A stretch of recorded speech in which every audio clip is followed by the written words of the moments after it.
Ela já estava acostumada com suas manhãs silenciosas. Dona Lídia, 74 anos, viúva há mais de uma década, fazia questão de manter uma rotina pontual. Acordava às 6, tomava café preto bem forte, lia o jornal e às quartas-feiras fazia compras no supermercado da esquina. Era uma vida simples, sem grandes surpresas, e ela gostava assim, até aquele dia. Na fila do caixa, com as mãos apoiadas no carrinho, ela avistou o homem à sua frente. Um senhor alto, vestindo um paletó de tweed que parecia saído de outro tempo. Cabelos ralos e brancos, óculos redondos e um gesto delicado ao pegar uma maçã da sacola e devolvê-la ao carrinho, como se estivesse escolhendo a fruta com carinho. O mundo parou por um segundo. Lídia sentiu um frio na barriga que não experimentava desde os 20 anos. Aquele perfil, o modo como ele mexia nos bolsos, a forma como ajeitava o colarinho, era impossível. O coração de Lídia bateu mais forte, como se tivesse acordado de um sono profundo. Ela pensou, será que é ele? Será que depois de 50 anos é mesmo Roberto?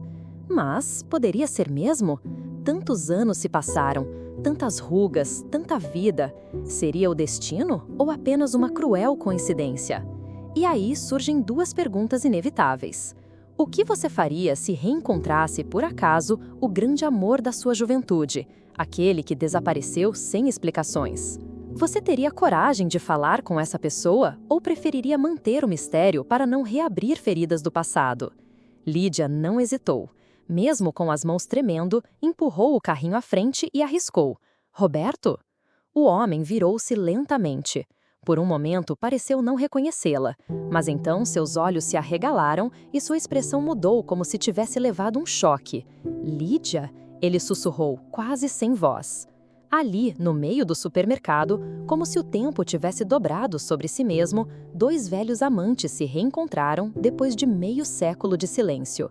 Havia tanta coisa que não precisava ser dita.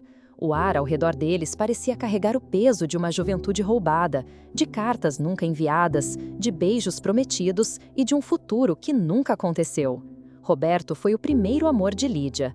Se conheceram em 1967, em um baile no interior de Minas Gerais. Ela tinha 16, ele 18. Ele usava um terno claro que sua mãe tinha passado com esmero. Ela, um vestido azul com bolinhas brancas e laços nos ombros. Dançaram a noite inteira. 3 meses depois, estavam apaixonados. Mas havia um problema: as famílias. A mãe de Lídia considerava Roberto um Zé Ninguém, filho de um caminhoneiro com fama de beberrão. Já o pai dele dizia que moça direita não corre atrás de homem. Eram jovens demais, pobres demais, e viviam em um tempo em que a opinião dos pais era a lei. Durante 2 anos tentaram manter o namoro escondido. Passavam bilhetes pelas frestas do muro, marcavam encontros secretos na beira do rio e sonhavam em fugir para São Paulo.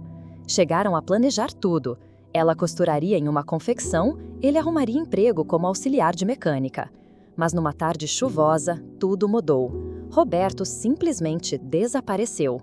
Sem cartas, sem telefonema, sem rastro. Lídia esperou, chorou, implorou explicações à mãe, que jurava não saber de nada. A cada ano que passava, uma parte dela se calava. Até que um dia parou de procurar. Casou-se com um vizinho viúvo, teve filhos, trabalhou e se tornou uma mulher respeitada na vizinhança. Mas o nome Roberto nunca mais foi pronunciado, apenas guardado em silêncio entre as páginas de um diário que ela escondia na gaveta de meias. Agora, ali estavam os dois. Cabelos brancos, corpos marcados pelo tempo, mas com o mesmo olhar de quando tinham 18 anos. Ele tocou levemente o ombro dela e disse: "Eu pensei em você todos os dias da minha vida." Lídia sentiu o chão girar, teve vontade de gritar, chorar, abraçá-lo e socá-lo ao mesmo tempo. Queria perguntar por que ele foi embora, por que nunca mandou notícias, por que a deixou sozinha num mundo tão hostil. Mas se conteve.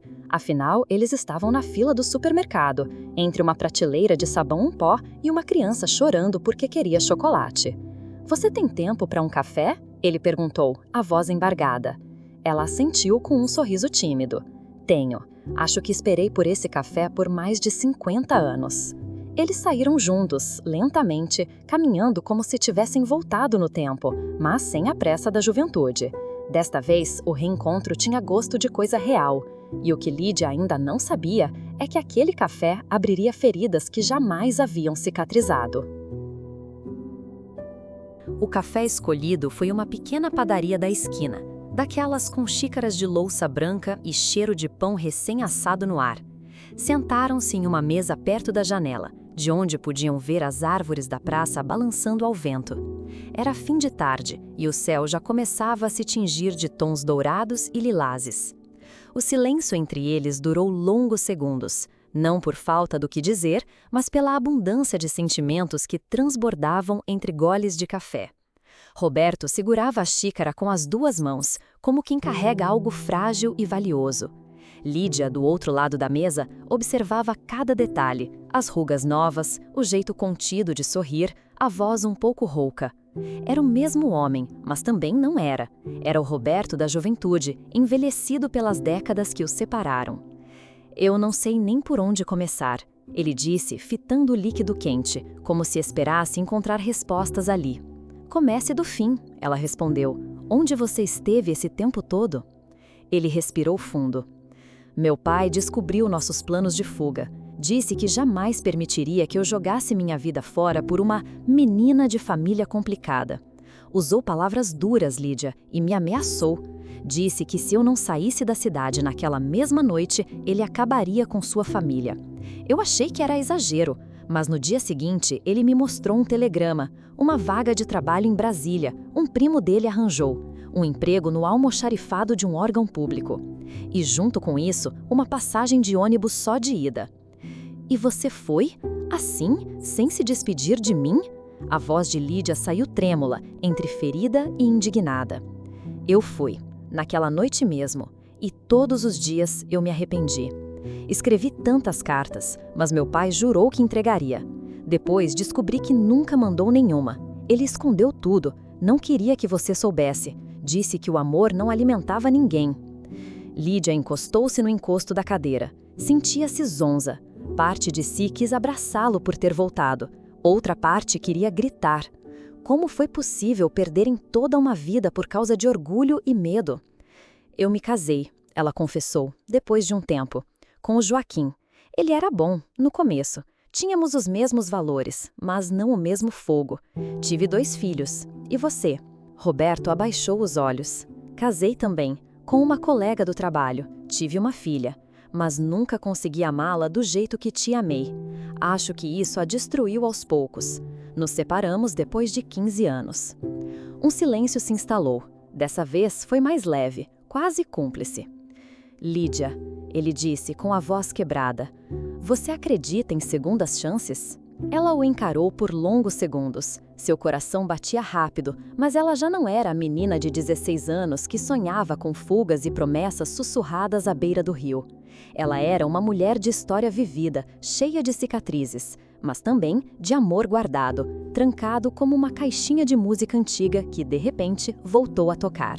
Depende. A vida me ensinou que segundas chances não apagam as dores da primeira, mas talvez sirvam para nos mostrar que nada foi em vão.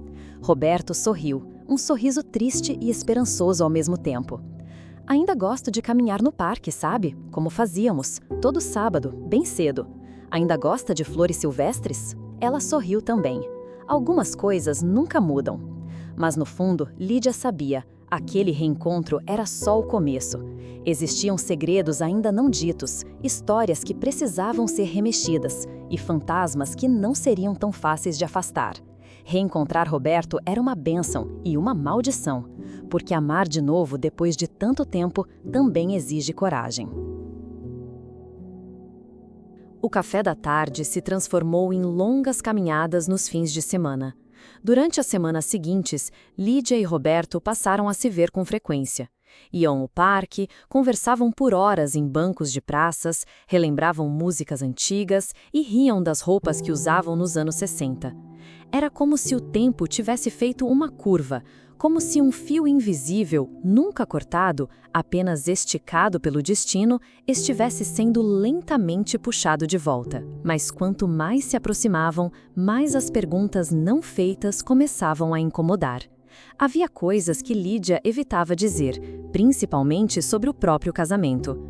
Joaquim, seu falecido marido, não era o homem honesto que todos na vizinhança julgavam. Ele carregava um passado severo, escondido sobre a imagem de bom pai e marido dedicado. E havia ainda algo que Lídia jamais confessara a ninguém. Na quarta vez que se encontraram, Roberto trouxe uma caixa antiga, amarelada, cheia de cartas e recortes de jornal. Eles estavam sentados no quintal da casa dele, onde o cheiro de terra molhada e folhas secas se misturava à nostalgia. "Eu guardei isso por mais de 50 anos", disse ele, com a voz embargada. Ela abriu a caixa e ali estavam dezenas de cartas endereçadas a ela, cada uma com a caligrafia conhecida, datadas entre 1970 e 1973. Havia textos apaixonados, outros mais desesperados, alguns quase resignados, mas todos com uma mesma pergunta: "Por que você não me respondeu?" Lídia levou a mão à boca. "Meu Deus, ele estava dizendo a verdade. Meu pai. Ele disse que você havia me esquecido, que partiu sem olhar para trás." Ela sentiu um nó na garganta. Todas aquelas cartas, a vida que poderiam ter tido, tudo ali, dentro de uma caixa empoeirada. Mas algo, no fundo daquela caixa, chamou sua atenção. Um envelope menor, com um brasão antigo. Dentro dele, um recorte de jornal. Joaquim Barbosa assume cargo de diretor da escola estadual. Ao lado, em caneta azul, um bilhete de Roberto. "Esse foi o homem que casou com você? Eu descobri que ele não era quem dizia ser." Lídia ficou paralisada. "Você investigou o Joaquim?" Roberto hesitou. "Não exatamente. Foi por acaso. Um amigo que morava aqui na cidade me contou. Disse que esse tal de Joaquim era conhecido por coisas estranhas. Comentários sobre alunas, subornos, boatos abafados e um desaparecimento de uma professora estagiária nos anos 80. O sangue de Lídia gelou. Eu nunca soube de nada disso." Roberto colocou a mão sobre a dela. "Talvez você não quisesse saber. Às vezes, o silêncio é a forma mais cruel de sobrevivência." Naquela noite, Lídia não dormiu. As palavras de Roberto martelavam em sua mente. Ela se lembrava de como, no fim da vida, Joaquim se tornara amargo. Lembrava das vezes em que ele proibia visitas, das cartas que ela nunca recebeu, dos telefonemas misteriosamente interrompidos. Lembrava até de uma carta antiga de uma amiga do colégio que dizia: "Pensei que fosse te ver em São Paulo como combinamos, mas disseram que você nunca partiu. Por quê?" Ela pensou em seus filhos. Será que também haviam sido vítimas do silêncio que ela aceitara durante anos? Na manhã seguinte, ela voltou à casa de Roberto com o olhar firme. "Você quer saber a verdade sobre Joaquim?" perguntou sem cerimônias. "Eu também quero. E chegou a hora de descobrirmos o que mais ficou enterrado nesse passado." Roberto assentiu. "Então, prepare-se, porque o que encontrarmos pode mudar tudo." E foi assim que, juntos, eles decidiram abrir a última gaveta da memória, aquela que durante mais de meio século permaneceu trancada a 7 chaves. As primeiras pistas surgiram nos arquivos da biblioteca pública. Roberto, com sua postura meticulosa, manuseava jornais antigos como se estivesse desenterrando relíquias. Lídia, ao seu lado, sentiu o coração pulsar como há décadas não sentia. A cada página virada, o passado parecia mais vivo, mais presente, como se gritasse para ser ouvido. Em uma edição de 1983 do jornal local, uma notícia discreta chamou a atenção. Professora substituta da escola estadual desaparece após confronto com a direção. O nome da mulher era Clara Nogueira. Jovem, recém-formada, havia sido contratada como estagiária para substituir uma professora de português. A reportagem dizia que ela havia sido vista pela última vez após uma reunião com o diretor, Joaquim Barbosa. Lídia sentiu um arrepio. "Eu me lembro dela, Clara. Ela era doce, tinha um cabelo ruivo vibrante. Uma vez me trouxe flores no Dia das Mães, mesmo sem ser minha aluna. Depois, sumiu. E ninguém mais falou sobre." Nos dias que se seguiram, Lídia e Roberto buscaram registros de boletins de ocorrência, tentaram contato com familiares da professora desaparecida, mas tudo parecia envolto em névoa. O nome de Joaquim nunca foi oficialmente vinculado à investigação. Mais uma mulher desaparecida no interior do país, engolida pela impunidade. Mas o mais chocante ainda estava por vir. Ao revisar uma velha caixa de pertences esquecidas no sótão da própria casa, Lídia encontrou um caderno antigo do marido. No meio de contas e anotações de trabalho, havia uma página solta, amarelada e rabiscada à pressa. Ela ameaçou contar, disse que sabia de tudo. Mas quem vai acreditar nela? Quem ouve uma garota histérica, sem provas? Melhor que suma da escola, ou da cidade. Ela vai desistir. Todas desistem. As palavras pareciam perfurar a alma. Lídia tremia. As suspeitas agora se tornavam quase certezas. Joaquim, seu marido por mais de 40 anos, tinha cometido algo obscuro. E ela, mesmo inconscientemente, havia sido cúmplice pelo silêncio. Roberto a abraçou. Não como se abraça uma mulher apaixonada, mas como se acolhe uma alma em pedaços. Isso não é culpa sua, Lídia. Você não sabia.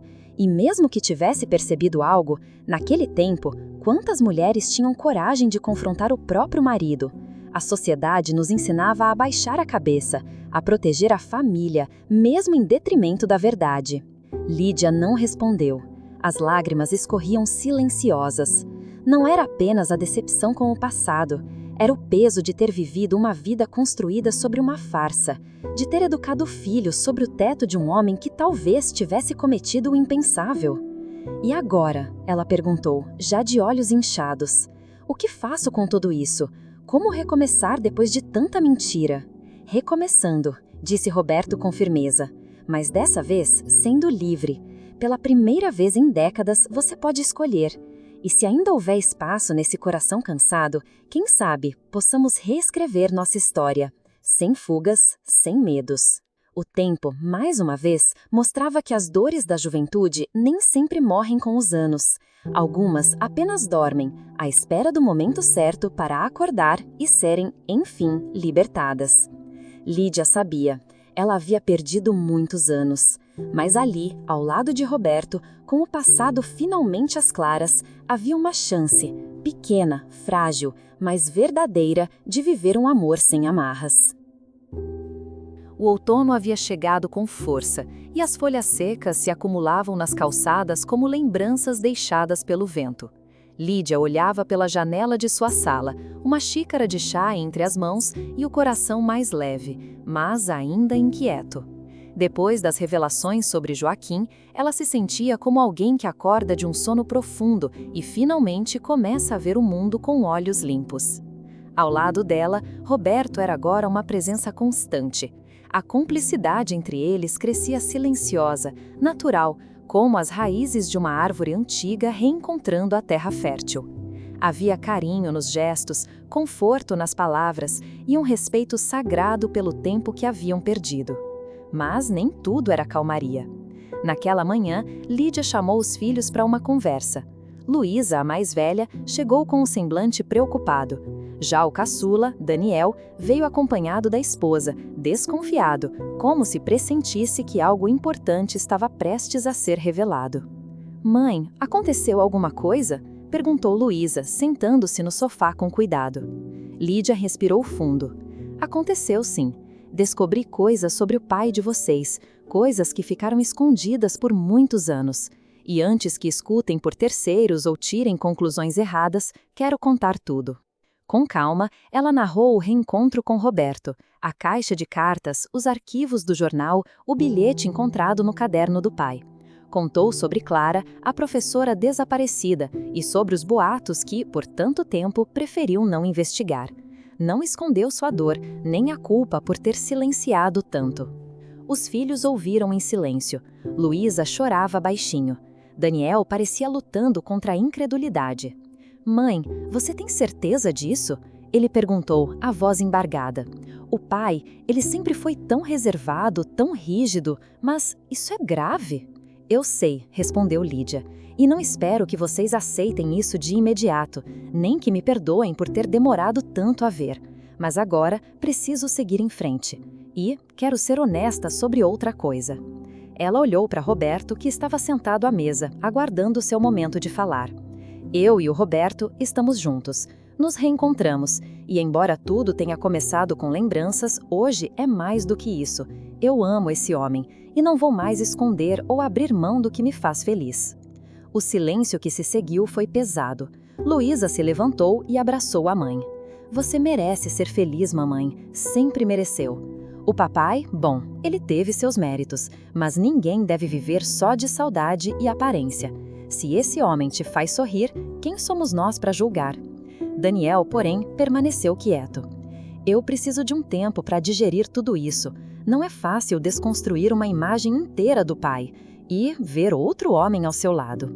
Eu entendo, filho. Só peço que não feche seu coração, disse Lídia com ternura. O tempo ensina muita coisa, mas o amor, ele cura. Nos dias seguintes, Lídia e Roberto se tornaram assunto inevitável entre os vizinhos. Na missa de domingo, cochichos acompanhavam seus passos. Alguns olhavam com curiosidade, outros com desdém. Afinal, viúva de um homem respeitado, agora aos 73 anos, andando de mãos dadas com um amor da juventude? Para muitos era absurdo, para outros era simplesmente escandaloso. Mas Lídia não se abalava. Pela primeira vez em muitos anos, ela se sentia viva. Andava de cabeça erguida, sorria com os olhos, arrumava os cabelos com mais cuidado, usava batons de tons mais quentes. As amigas do grupo de crochê começaram a notar. "Lídia, você está diferente", disse Dona Estela durante uma tarde de chá. "Estou sim, redescobri a mim mesma. E sabe, nunca é tarde para voltar a sentir." Enquanto isso, Roberto buscava maneiras de retribuir tudo o que o destino havia negado por tanto tempo. Levava flores aos domingos, escrevia bilhetes apaixonados e até compôs uma pequena melodia no violão para ela, algo que Lídia guardou como um tesouro. Mas nem tudo era poesia. O peso das memórias, das dores e da idade exigia maturidade e paciência.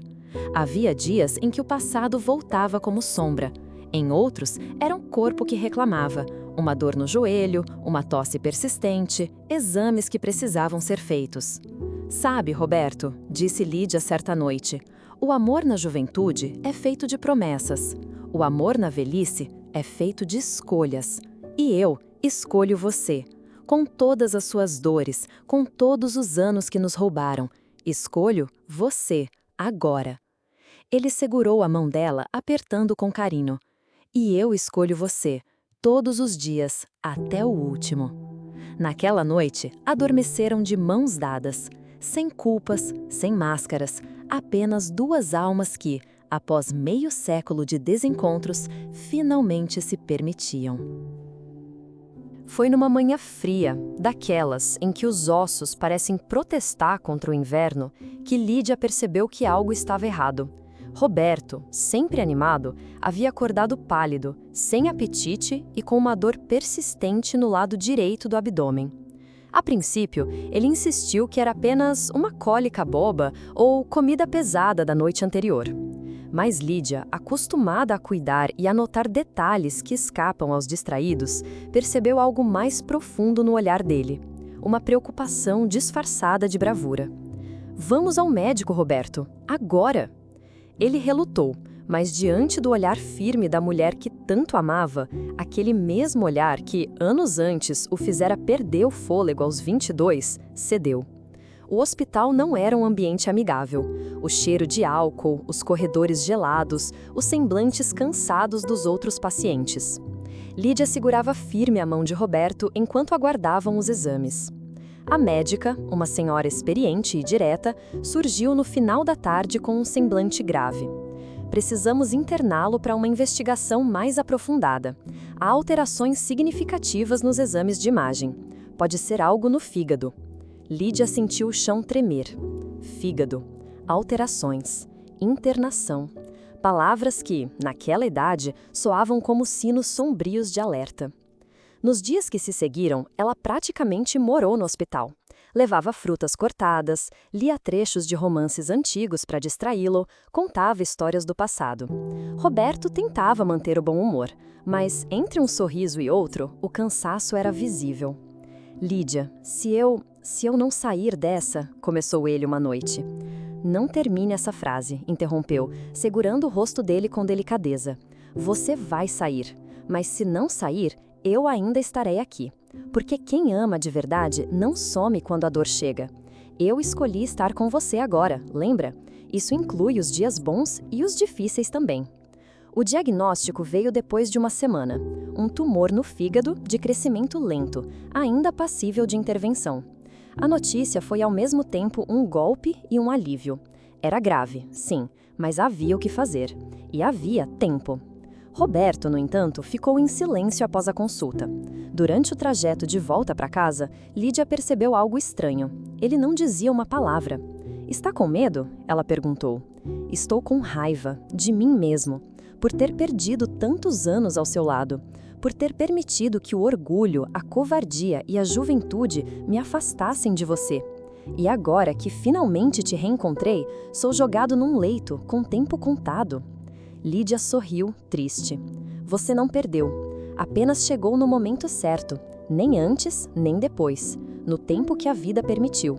E vamos viver esse tempo com tudo que ele tiver para oferecer. Nos meses seguintes, a rotina do casal mudou. Houve consultas, sessões de tratamento, dias bons e outros nem tanto. Mas também houve tardes no parque, jantares à luz de velas improvisados na varanda, músicas antigas cantadas baixinho antes de dormir. Roberto emagreceu, perdeu um pouco da força nos braços, mas nunca perdeu o brilho no olhar quando Lídia entrava no quarto com um sorriso e um bom dia, meu amor. A doença, de certa forma, fez algo que os anos não conseguiram. Uniu-os ainda mais profundamente. Transformou amor em cuidado, desejo em presença, companheirismo em fé. E ali, entre consultas médicas e cafunés noturnos, eles entenderam o real significado do reencontro. Não era apenas sobre reviver um romance antigo. Era sobre a chance de amar com a maturidade que só os anos trazem, sem pressa, sem máscaras, com verdade. Certa tarde, enquanto assistiam ao pôr do sol da janela do quarto, Roberto segurou a mão de Lídia e disse: Se amanhã eu não acordar, quero que saiba, você salvou minha vida. Não só pelo que fez por minha saúde, mas por ter me dado algo que achei que nunca mais teria. Um amor de verdade, um amor de alma. Lídia, com os olhos úmidos, encostou a cabeça no ombro dele e sussurrou: E eu só estou começando a te amar. O relógio do tempo não para, e o futuro de Roberto ainda era incerto. Mas naquele instante, ele e Lídia estavam vivos, juntos, presentes. E isso bastava. Os meses passaram como folhas levadas pelo vento. Cada estação, um lembrete de que a vida não espera. Mas para Lídia e Roberto, o tempo agora era mais precioso do que nunca. Vivido com presença, cultivado com intenção. Apesar do tratamento, Roberto não recuperou totalmente a vitalidade. Havia dias em que o corpo simplesmente pedia descanso. Mas nesses momentos, era o coração que pulsava mais forte. A convivência com Lídia havia se tornado um bálsamo. As dores físicas eram suavizadas pelo toque das mãos dela, pela voz calma que lia poemas de Drummond nas noites mais difíceis e pelos passeios breves mais intensos que faziam até a praça do bairro. Certa manhã, após uma consulta, a médica comentou: Seu companheiro parece mais forte quando a senhora está por perto. O emocional dele mudou, está mais positivo. Lídia sorriu com os olhos marejados. O amor é o melhor remédio. Não cura tudo, mas dá razão para lutar. Inspirada pela jornada que viveram, do reencontro improvável à luta diária pela vida, Lídia teve uma ideia. Durante uma conversa com a coordenadora do Centro de Convivência da Terceira Idade, propôs algo ousado. Quero contar a nossa história, não como um romance comum, mas como um testemunho, para que outras pessoas da nossa idade não desistam de amar, nem de viver. O projeto tomou forma rapidamente. Com apoio da comunidade, Lídia organizou uma roda de conversas chamada Reencontros e Recomeços. A primeira edição aconteceu numa tarde de sábado, com cadeiras de plástico enfileiradas no salão modesto da associação do bairro. Roberto, ainda debilitado, fez questão de estar presente. A plateia estava cheia. Casais idosos, viúvas e viúvos solitários e até jovens curiosos com seus avós. Lídia, com um vestido azul e colar de pérolas herdado da mãe, subiu ao pequeno palco improvisado e, com a voz firme, contou tudo. Falou sobre o amor da juventude, a separação, o casamento com Joaquim, o silêncio das décadas, o reencontro inesperado, a descoberta dolorosa da verdade e, enfim, o renascimento do amor. Não poupou detalhes, nem das dores, nem das esperanças. O salão estava em silêncio absoluto, apenas o som das respirações e alguns lenços sendo usados discretamente. Não estou aqui para contar uma novela, disse Lídia. Estou aqui para lembrar que não existe idade certa para recomeçar, que nunca é tarde para se perdoar, para amar, para sentir frio na barriga de novo. A vida é generosa com quem não desiste de viver com o coração aberto. Quando terminou, foi aplaudida de pé. Muitos vieram abraçá-la, compartilhar histórias semelhantes, agradecer pela coragem. Roberto, emocionado, enxugava discretamente as lágrimas. Você fez isso acontecer, disse a ela. Nós fizemos, respondeu Lídia, segurando a mão dele. A repercussão foi inesperada. O jornal local publicou uma matéria sobre o encontro e o título dizia: Do supermercado ao altar do coração, o amor que venceu o tempo. A matéria se espalhou pelas redes sociais. Logo, o centro de convivência começou a receber ligações de outros bairros, até de outras cidades. Pediam a presença de Lídia e Roberto para compartilhar aquela história de vida que parecia saída de um livro, mas era tão real, tão humana, que tocava até os mais céticos. Mas o verdadeiro impacto foi dentro da própria família. Daniel, que havia resistido tanto, compareceu a uma das palestras, sentando-se discretamente no fundo da sala. Lágrimas escorreram quando ouviu a mãe contar sobre o medo de morrer sem ser ela mesma. Ao fim do evento, ele a abraçou como nunca antes. Me perdoa, mãe. Eu precisei ouvir tudo isso para entender o quanto fui injusto com você e com ele. Roberto estendeu a mão e Daniel apertou com firmeza. Um gesto simples, mas carregado de redenção. Aquela história, nascida de uma coincidência no supermercado, havia virado ponte. Entre o passado e o presente, entre o medo e a esperança. Entre o silêncio e a voz. E o mais bonito, transformara um reencontro em algo maior, num legado.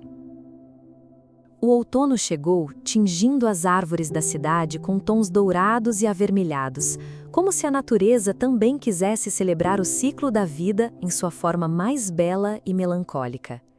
Para Lídia e Roberto, essa estação carregava um simbolismo especial, um tempo de maturidade, de beleza serena e também de despedidas. Roberto, agora com o tratamento estabilizado, já não lutava contra a doença com a mesma intensidade. Ele havia decidido viver com qualidade, não apenas sobreviver com sofrimento. Em comum acordo com os médicos e com Lídia, reduziu as idas ao hospital. Queria os últimos meses, ou anos, se a vida permitisse, sendo ele mesmo, em casa, ao lado do amor que finalmente pudera viver. As tardes se tornaram ainda mais preciosas. Lídia fazia questão de registrar cada momento com pequenos bilhetes, gravações de voz e até cartas escritas à mão que colocavam num baú de madeira chamado por eles de cofre do tempo.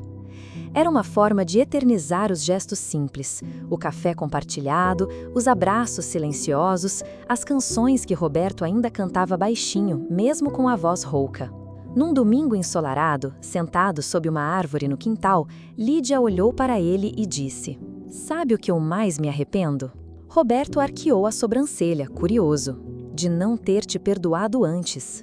Eu poderia ter vivido essa alegria por tanto tempo. Mas precisei amadurecer, errar, perder, para entender que o tempo não é o inimigo, a mágoa é. Ele apertou a mão dela. Mas se tivesse me perdoado antes, talvez a gente não tivesse essa sabedoria agora. O amor da juventude é fogo, o amor da velhice é chama, e a chama ilumina mais do que queima. Nos meses seguintes, Lídia continuou com as rodas de conversa. Mesmo quando Roberto já não podia ir, ela levava suas palavras. Falava do amor, do reencontro, da dor, da esperança. Tornou-se uma referência na comunidade e muitos a chamavam de a Senhora dos Recomeços. Roberto partiu numa noite tranquila, dormindo com um sorriso nos lábios e segurando uma das cartas que Lídia lhe escrevera no dia anterior. Não houve gritos, nem desespero, apenas lágrimas silenciosas e um beijo de despedida nos lábios já frios, com um sussurro que ecoou no tempo. Obrigada por voltar para mim. Eu vou te amar todos os dias, mesmo quando você não estiver mais aqui. O velório foi discreto, mas repleto de pessoas emocionadas, muitas delas conhecedoras da história que os dois compartilharam. Amigos, vizinhos, desconhecidos que foram tocados por aquela narrativa de amor redescoberto. Lídia não se vestiu de preto. Usava um vestido creme com flores bordadas, o mesmo que usara na primeira palestra sobre recomeços. Ela não via aquele dia como o fim. Era, na verdade, a continuação de algo eterno. No túmulo de Roberto, mandou gravar uma frase que ele sempre dizia: "O tempo não nos separou, apenas esperou o momento certo de nos unir de verdade." Alguns anos depois, Lídia publicou um livro com o título Tarde Ainda É Agora. Nele, contou sua história com Roberto, entrelaçando memórias com reflexões sobre envelhecer com dignidade, amar com coragem e perdoar com sabedoria. O livro virou um sucesso entre o público sênior, sendo adotado até em grupos de leitura em centros de idosos pelo Brasil. Em cada autógrafo, ela escrevia uma dedicatória parecida: "Nunca é tarde para amar, e nunca é cedo demais para recomeçar." E assim, mesmo após o fim da vida de Roberto, a chama que os uniu nunca se apagou. Seguiu acesa em cada pessoa tocada por essa história, porque amores verdadeiros não morrem, eles se transformam em luz, daquelas que guiam outras almas perdidas no tempo. Se essa história tocou seu coração, assim como tocou o de tantos outros, considere se inscrever em nosso canal. Aqui, contamos relatos que mostram que o amor, a coragem e a esperança nunca envelhecem. Sua presença é muito bem-vinda.